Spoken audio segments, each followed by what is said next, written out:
Estamos vivendo tempos difíceis, só não vê quem não quer. Esse fato aí, meus irmãos, da Alemanha, esses falsos ensinamentos que os bispos da Alemanha, 86% dos bispos da Alemanha estão querendo que isso aconteça dentro da igreja, tanto ensinamento errado que vão contra a Sagrada Escritura, vai contra o que o magistério da igreja sempre ensinou, o que a tradição da igreja sempre nos trouxe. E eu não sei como é que eles, lendo os evangelhos, lendo a Sagrada Escritura, eles começam a dizer que é possível viver dessa forma. Uma igreja, agradável, uma igreja onde Deus está ao nosso serviço. Nós não estamos ao serviço de Deus. Uma igreja onde tudo é permitido. Se tudo é permitido, então, meus irmãos, eu pergunto, por que o Pai enviou o seu Filho para morrer por todos nós? Se não há mais motivo de lutarmos contra o pecado, se as verdades eternas, como o céu, o inferno e o purgatório, a gente não se sabe nem mais se acreditam nisso.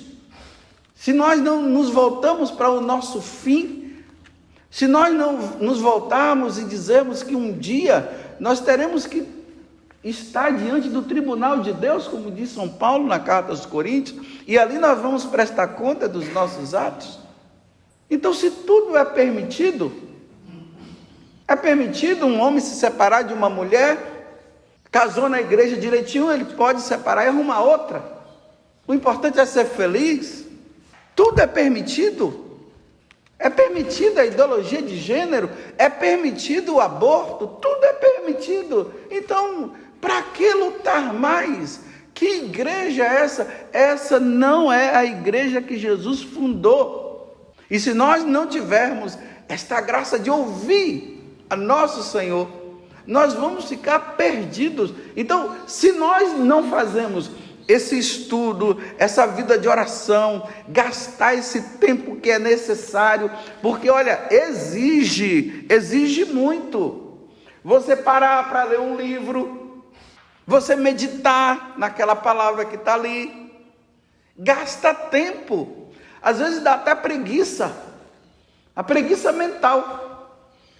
Ontem eu estava falando para a Vanusa, eu disse, olha Vanusa, eu estou com os livros aqui para ler, mas estou numa preguiça mental. Preguiça de ler. Mas eu fui lá e peguei e leio assim mesmo.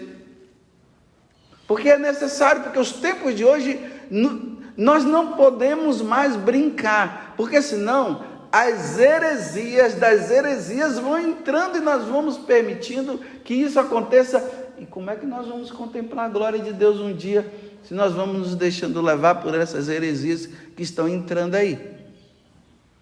Cada um faz o que quer.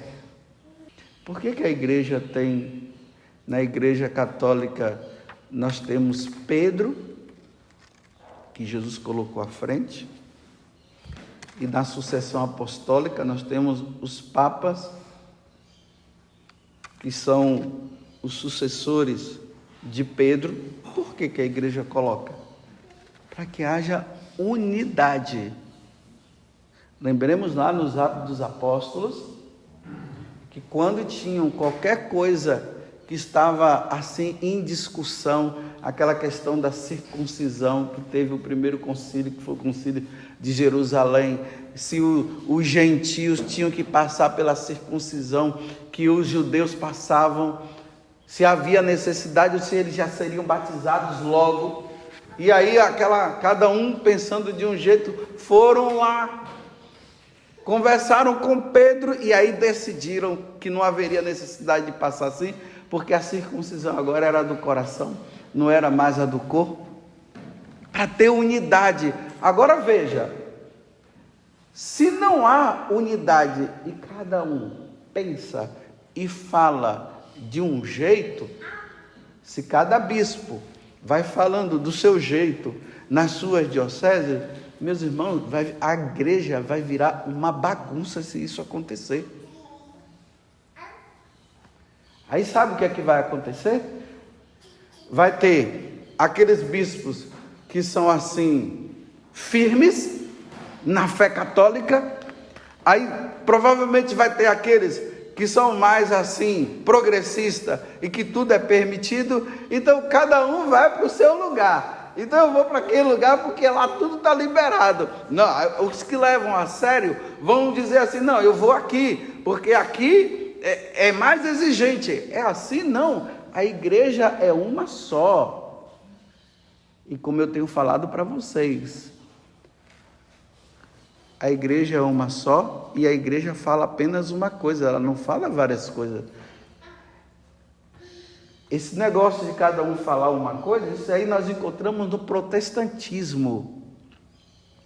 Naquela igrejinha, naquela seitazinha lá eles estão falando uma coisa, naquela outra lá eles estão falando outra, naquela outra está falando outra. Imagina, meus irmãos, se isso acontecer na igreja católica, o que será de nós? A quem nós iremos recorrer? Por isso que eu estou dizendo, ao catecismo, ao que a igreja sempre ensinou, e é ali que nós vamos permanecer, e é ali que nós vamos ser firmes. Bem, então Deus está dizendo o quê? O Pai, escutai o meu filho. E aqueles que escutarem Jesus e perseverarem, um dia, meus irmãos, Jesus vai nos levar para o monte. Não o Monte Tabor, mas o monte onde a Trindade habita, que é o céu.